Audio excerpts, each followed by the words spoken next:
வணக்கம் மக்களே, வணக்கம் மக்களே, அன்பான தம்பி தங்கையரே, ஆங்கிலம் படிக்கின்றவர்களே. இணையதளம் மூலமாக என்னுடைய வணக்கத்தை அன்போடு தெரிவித்துக் கொள்கிறேன். இன்றைக்கி நம்ம ஈஸி இங்கிலீஷ் 20வது பாடத்துக்கு வந்துட்டோம். சரியா? ஈஸி இங்கிலீஷ் 20வது பாடம். 2 பக்கம் உள்ள பாடம், கொஞ்சம் நீளமாக இருக்கும். பட் ரொம்ப ரொம்ப ரொம்ப முக்கியமானது, அதே நேரம் ரொம்ப ரொம்ப சுவையானது. இது ஆங்கிலத்தை நம்ம ரசிக்க ஆரம்பிச்சிட்டோம்னா ஆங்கிலத்தை படிச்சுக்கிட்டே இருக்கலாம். இங்கிலீஷ் லிட்ரேச்சர் எடுக்கிற அளவுக்கு உங்களுக்கு நான் ட்ரைனிங் கொடுப்பேன், கவலைப்படாங்க. இதில் பாருங்கள், இன்றைக்கி நம்ம வெர்பு, அதாவது வினை, செயல். இந்த வினை சொல்லுன்னு சொல்லுவோம் இல்லையா, அதுக்கு வினை, செயல், வேலை, அதாவது நம்ம என்ன செய்கிறோமோ அது. உங்கள் அப்பா இருக்காங்களா? இருக்காங்க, அது இருத்தல். உங்கள் அப்பா என்ன செய்கிறாங்க? அப்பா சாப்பிடுதாங்க, அது செய்தல். சரியா?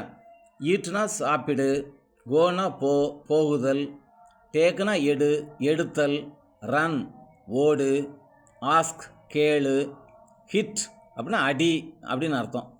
அப்போ இந்த ஃபாதர் வினை சொல்ல நிறைய இந்த go went gone, eaten, take took taken taking, run asked அப்படின்னு சொல்கிறாங்களே. ஒரு சில ஈடியாக சேருது, ஆஸ்குடில் ஈடி சேருது. இந்த ரன்னுக்கு பாருங்கள், ரன் ரேனாக மாறுது, ஏ மட்டும் மாறுது, மறுபடியும் ரன் வந்துடுது. டேக் டுக் டேக்கன் 3 வார்த்தையும் வேறு வார்த்தையாக இருக்குது. கோ வென்று கான், இதுவும் 3 வார்த்தையும் வேறு. கோ வென்று, மறுபடியும் இந்த கோ வருது, ஆனால் இன்னும் ஈயும் சேருது. ஈட்டன், அதில் மொதல் 2 வார்த்தையும் வேறு வார்த்தை, அப்புறம் மொதல் வார்த்தையில் ஈஎன் சேருது, ஈட்டன். அப்போ வினைச்சொல் இது எப்படி தான் மாறுது, என்ன கணக்கு? ஒரு ரெகுலர் ரூல் எதுவும் கிடையாதான்னு கேட்டால் ரெகுலராக எதுவுமே கிடையாது. ஒவ்வொரு வார்த்தைக்கும் வேறு மாதிரி தான் இருக்கும். சரியா? இப்போ நீ ஓடுனா ரன். சரியா? நடனா வாக்குடு, ஈடி சேரும்.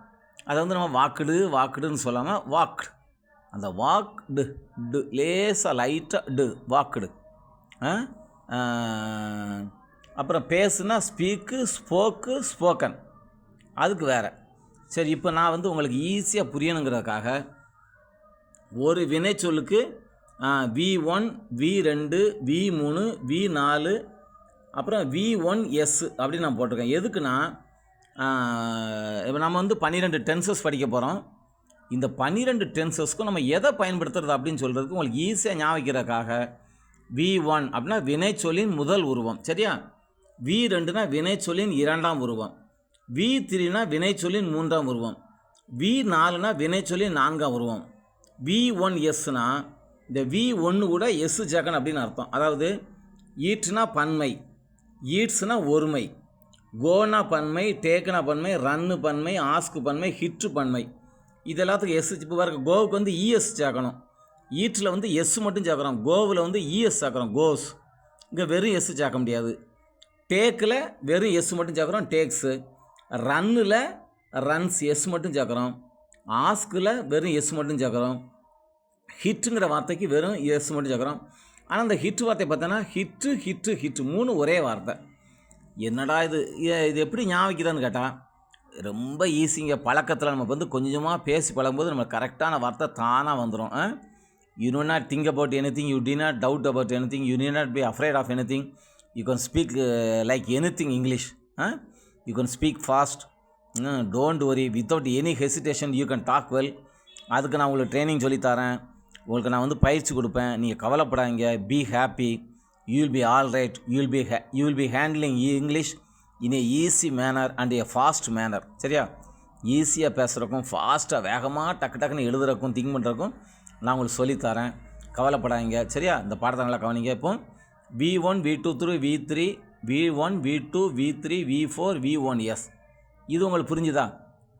எந்த வினைச்சொல் எடுத்துக்கிட்டாலும், அதாவது நீங்கள் இங்கிலீஷ் பேசும்போது எங்கள் அப்பா வேலைக்கு போயிருக்காங்க அப்படின்னா எங்கள் அப்பா வேலைக்கு போயிருக்காங்க. ஸோ என்னுடைய அப்பா வேலைக்கு உழைப்பதற்காக போயிருக்கிறார் அப்படின்னா கோ. அப்போ இங்கே கோ வார்த்தை தெரியணும், கோ வென்றுகான் இல்லையா?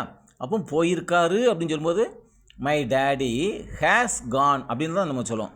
மை டேடி கோஸ்ன்னு சொல்ல முடியாது. இப்போ டெய்லி ரெகுலராக ஒரு கம்பெனிக்கு போகிறாங்கன்னா my dad goes to the rice mill. Goes to rice மில்னா என்னுடைய தந்தை ரைஸ் மில்லுக்கு வேலைக்கு போகிறார்னா தினமும் போகிறார்னு அர்த்தம்.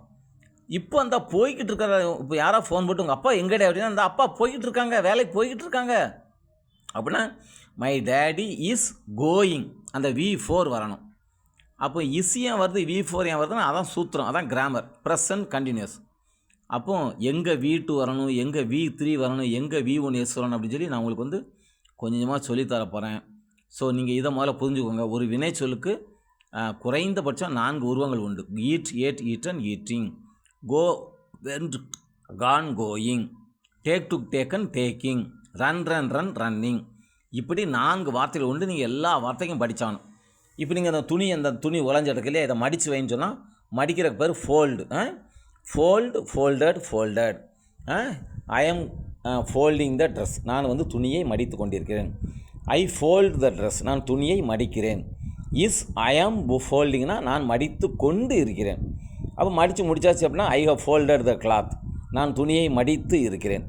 சரியா? இது எல்லாத்துக்கும் உங்களுக்கு நான் வந்து ஈஸியான ஒரு முறையில் இங்கிலீஷ் சொல்லித்தரேன், கவலைப்படாதீங்க. சரி, அப்போ இந்த கோ ஈட் ஏற்றா மாறுது, கோ வென்றா மாறுது, டேக்கு டுக்கா மாறுது, ரன்னு ரேனா மாறுது. அப்போ இந்த ஷேலு ஷுட்டா மாறுத, வில்லு உட்டா மாறுத, கேனு குட்டா மாறுத, மே மைட்டா மாறுத. இதெல்லாம் என்ன அப்படின்னா மேலே உள்ள வினைச்சொல் ரெண்டுக்கும் கீழே உள்ள வினைச்சொல் ரெண்டுக்கும் சம்மந்தமே கிடையாது. பயன்பாட்டில் தான் இதனுடைய அர்த்தம் புரியும். சரியா? இப்போ ஐ ஷேல் கோ அப்படின்னா நான் போவேன். ஐ ஷுட் கோனா நான் கண்டிப்பாக போவேன். ஆமாம். ஐ வில் கோனா நான் போவேன். ஐ வுட் கோனா கொஞ்சம் அது ஒரு மரியாதை அர்த்தம். இப்போ வந்து இந்த வுட்டுங்கிற வார்த்தை நம்ம என்ன செய்யலாம்னா ஒரு ஆள்கிட்ட போய் would you please open the door, நீங்கள் தயவுசெய்து அந்த கதவை திறப்பீங்களா, would you please open the window, கொஞ்சம் ஜன்னலை திறந்து வைக்க முடியுமா அப்படிங்கிற மாதிரி. ஐ கேன் குட் இல்லையா? ஐ கேன் அப்படின்னா நிகழ்காலத்தில் நம்ம பேசுகிறது. ஐ கேன் கோ, என்னால் போக முடியும். Tomorrow I can go to Madurai, என்னால் நாளைக்கு மதுரைக்கு போக முடியும். குட் அப்படின்னா கடந்த காலம். கொஞ்சம் அதுக்கு அதில் ஒரு கடந்த காலம் இருக்குது இல்லையா? ஐ குட் கோ தேர் அப்படின்னா நான் வந்து அங்கே அதாவது கேன் குட்டு வந்து ஒரு மரியாதைக்குரிய வார்த்தை தான் இல்லையா? கேன்னா முடியும். இப்போ good you please open the door, அந்த கதை உங்களால் திறக்க முடியுமா, என்னால் முடியலை உங்களால் முடியுமா ப்ளீஸ் அப்படின்னு சொல்லி ஒரு மரியாதையான வார்த்தை குட்டு. அதுமாதிரி மே மைட்டுங்கிறது வந்து மேனா ஒரு வேளை, மே பி நம்ம படிச்சுட்டோம் ஏற்கனவே. ஐ மே பி, நான் ஒரு வேளை இருக்கலாம். மே வந்து தனியாக வராது, ஐ மே வராது. யாராவது சப்போஸ் ஒரு கேள்வி கேட்டாங்கன்னா எப்பா நாளைக்கு நீ எங்கேயும் மதுரைக்கு போறியா, நாளைக்கு எல்லோரும் டூர் போகிறாங்களா, நாளைக்கு நீ மதுரைக்கு போறியானா ஐ மே அப்படின்னா ஐ மே அப்படின்னா நான் ஒரு வேளை போகலாம் அப்படின்னு நம்ம வந்து அந்த ஐ மே கோன்னு சொல்லாமல் ஐ மே மட்டும் சொல்லலாம், அல்லது ஐ மே கோ. அப்புறம் இந்த மைட்டுன்னு ஒன்று இருக்குது. இந்த ஷுட்டு, உட்டு, குட்டு, மைட்டு இதுக்கு மட்டுமே நான் உங்களுக்கு தனியாக ஒரு பாடம் நடத்தினா தான் நல்லாயிருக்கும்னு நான் நினைக்கிறேன். அதை நான் வந்து தெளிவாக்கிட்டு உங்களுக்கு குழப்பாமல் நான் சொல்லிக் கொடுக்கணும் இல்லையா? இப்போமே கொஞ்சம் இடையில குழப்பிட்டேன்னு நினைக்கிறேன், பரவாயில்ல. இப்போது நான் போவேன், I shall go. I should go, நான் போக வேண்டும். இப்போ இதில் ஒரு பியூட்டி என்ன தெரியுமா? ஐ ஷேல் தான் வரும், வில் வந்து படற்கைக்கு வரும். நான் ஏற்கனவே சொல்லியிருக்கேன், தன்மைனா நான், நாங்கள், முன்னிலைனா முன்னாடி நிற்கிறவங்க, நீ, நீங்கள், படற்கைனா அவன், அவள், அது. படற்கைனா படர்ந்து தூரத்தில் இருக்கிற, நம்ம கையை காட்டி பேச முடியல, அவன், அவா, அவர்கள், அவை, அந்த மாதிரி. முன்னிலைனா முன்னாடி இருக்கிறது, நீ, நான், இது, இவைகள். தன்னிலைனா நான், நான், நாங்கள். அப்போ இந்த ஐக்கும் விக்கும் ஷேல் வரும். அப்புறம் யூக்கும் ஷேல் தான் வரும்.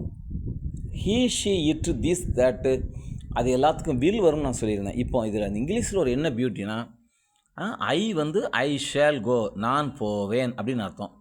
அதே இடத்துல நீங்கள் வந்து ஷேல் போடாமல் வில் போட்டிங்கன்னு வச்சுக்கோங்களேன், ஐ வில் கோனா நான் கண்டிப்பாக போவேன்யா, நீ நாளைக்கு போகக்கூடாதுப்பா, no no no I will go, நான் ஐ வில் கோனா நான் கண்டிப்பாக போவேன்னு அர்த்தம். இப்போ அடுத்தால பார்த்து சொல்லுங்க, you will go to the work, நீ அந்த வேலைக்கு போவ அப்படின்னு நம்ம சொல்கிறோம். அவன் வந்து இல்லை நோ ஐ எம் சாரி, என்னால் முடியாது, ஐ கேனாட் கோ, என்னால் போக இயலாது அப்படின்னு சொல்கிறான்னு வச்சுக்கிட்டோமே. நம்ம சொல்கிறோம் no no no you shall go. அந்த யூ வில் கோக்கு பதிலாக அல்லது ஹீ வில் கோ, சாரி, அதாவது நம்ம சொல்கிறோம் அவன் வந்து நாளைக்கு என் தோட்டத்துக்கு வேலைக்கு போவான், he will go to the work. அப்போ யாரோ சொல்கிறாங்க இல்லை அவனுக்கு வந்து நாளைக்கு ஸ்கூல் இருக்குது, அவன் ஸ்கூல் போவான் அப்படின்னு சொல்லும்போது நீங்கள் அந்த ஹீ வில்லுக்கு பதிலாக, ஏன்னா ஹீக்கு வந்து வழக்கமாக வில்லு தான் வரும், அந்த வில்லுக்கு பதிலாக ஷேல் போட்டு he shall go to work அப்படின்னு சொல்லிட்டேன்னா அவன் கண்டிப்பாக வேலைக்கு தான் போகணும் அப்படிங்கிற அர்த்தம். அதனால் ஒன்று நல்லா ஞாபகம் வச்சுக்கோங்க, ஷேல் வார இடத்துல வில் போட்டிங்கன்னா கண்டிப்பான அர்த்தம், வில் வார இடத்துல ஷேல் போட்டால் கண்டிப்பான அர்த்தம். ஷேல் வார இடத்துல ஷேல் தான் போட்டிங்கன்னா அது சாதாரண எதிர்காலம். ஐ ஷேல் கோ, நான் போவேன். ஐ வில் கோ அப்படின்னா நான் கண்டிப்பாக போவேயா அப்படின்னு அர்த்தம். ஹீ வில் கோனா அவன் போவான், ஹீ ஷேல் கோனா அவன் கண்டிப்பாக போவான். உன்னால் என்ன செய்ய முடியும், இல்லை அவன் கண்டிப்பாக போய்த்தான் ஆகணும் அப்படிங்கிற அர்த்தம். யூ ஷேல் கோனா நீ போவ, நோ யூ வில் கோ அப்படின்னா நீ போய்த்தான் ஆகணும் அப்படிங்கிற அர்த்தம். அப்போ இந்த போய்த்தான் ஆகணும்னா நீங்கள் நம்ம இந்த you have to go, you need to எல்லாம் படிச்சிருக்கீல்ல அப்படின்னா அதுக்கெல்லாம் என்ன அர்த்தம்னு சொல்லி தனித்தனியாக தெளிவாக நடத்திருக்கிறேன். நீங்கள் அதை மறுபடியும் எடுத்து படிச்சுக்கோங்க தயவுசெய்து. நம்ம இப்போ எல்லாம் என்ன படிக்கிறோம்னா இருத்தல். அதாவது மறுபடியும் நான் மொத்தமாக சொல்கிறேன், நல்லா கவனிங்க. ஆங்கிலம் பேச 2 வார்த்தைகள் தான் தேவை. ஒன்று சப்ஜெக்ட், யாரை பற்றி பேசுகிறோமோ எதை பற்றி பேசுகிறோமோ இல்லையா. அப்பா வேலைக்கு போயிருக்கிறாங்கன்னு அப்படின்னா என்ன அர்த்தம், அப்பா அங்கே வேடா, அப்பா வேலைக்கு போயிருக்காங்க. அப்போ யாரை பற்றி பேசுகிறோம், அப்பா பற்றி பேசுகிறோம். அப்போ அதான் சப்ஜெக்ட். டேடி அவர் என்ன செய்கிறார், அந்த சப்ஜெக்ட் என்ன செய்கிறதோ அதான் வேலை, அதான் வினைச்சொல். அப்பா வேலைக்கு போயிருக்கிறாங்க, daddy has gone for the work. அப்பா வேலைக்காக போயிருக்கிறாங்க. அது என்ன தோட்ட வேலையோ காட்டு வேலையோ மிஷின் வேலையோ எந்த வேலையோ, டேடி வென்ட் ஃபார் ஒர்க். அப்பா வேலைக்கு போனாங்க அப்படின்னு அர்த்தம். அப்போ யாரை பற்றி பேசுகிறோம், அப்பா பற்றி பேசுகிறோம். அப்பா தான் சப்ஜெக்ட். போயிருக்கார் என்பது செயல். அப்பா செய்த வேலை என்ன, அந்த செயல் என்ன அப்படின்னா அப்பா போனார் என்கின்ற, போகுதல் என்கின்ற வேலை செய்தார். எங்கே போனார், சினிமாவுக்கு போனார், அல்ல வேலைக்கு போனார், அல்ல குளிக்க போனார், துணி துவைக்க போனார், எங்கேயோ போனார், அவ்வளோதான். அப்போது இந்த சப்ஜெக்ட் வெறுப்பில் சப்ஜெக்ட் ஒருமைன்னு ஒரு வகை இருக்குது, பன்மைன்னு ஒரு வகை இருக்குது. அப்போ இந்த ஒருமையெல்லாம் உங்களுக்கு பிரித்து, பன்மையெல்லாம் உங்களுக்கு பிரித்து சொல்லியிருக்கிறேன். ஒருமைக்கு எஸ் வரும், அல்லது இஸ் வரும், அல்லது ஹேஸ் வரும். நல்லா ஞாபகம் வச்சுக்கோங்க. எஸ் அப்போ ஈட்னா ஈட்ஸு, கோன்னா கோஸு. அப்புறம் இஸ் ஈட்டிங் அப்படின்னா ஒருமைன்னு அர்த்தம். ஹீ ஹேஸ் கான் அப்படின்னா ஒருமைன்னு அர்த்தம். ஏன்னா எஸ் வந்துருந்தனாலே ஒருமை தான். அப்புறம் பன்மைனா வி ஆர் ஈட்டிங், நாங்கள் சாப்பிட்டு கொண்டிருக்கிறோம், ஆர் வரும், இஸ் வராது. அப்புறம் வி ஹேவ் கான், ஹேவ் தான் வரும், ஹேஸ் வராது. அப்புறம் இஸ்ஸுக்கு பதிலாக ஆர் வரும். ஹீ இஸ் ஈட்டிங்னா ஒருமை, தே ஆர் ஈட்டிங்னா ஆர் வந்தால் பன்மை. ஸோ ஒருமை பன்மை உங்களுக்கு சொல்லி கொடுத்துருக்குறேன். அப்புறம் இருத்தலில் உங்களுக்கு இஸ்ஸு ஆமு ஆர், இது நிகழ்காலம். வாசு வேறு கடந்த காலம். வில் பி ஷேல் பி எதிர்காலம்.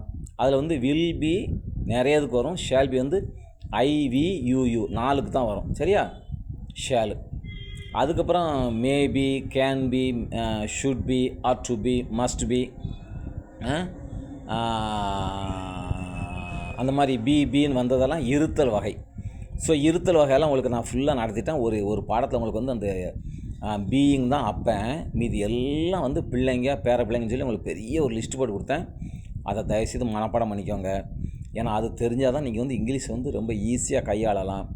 12 டென்சஸ் படிக்கும்போது ரொம்ப எளிதாக இருக்கும். நான் உங்களுக்கு ப்ராமிஸ் பண்ணுறேன், உங்களுக்கு நான் ஈஸியாக சொல்லித்தருவேன்.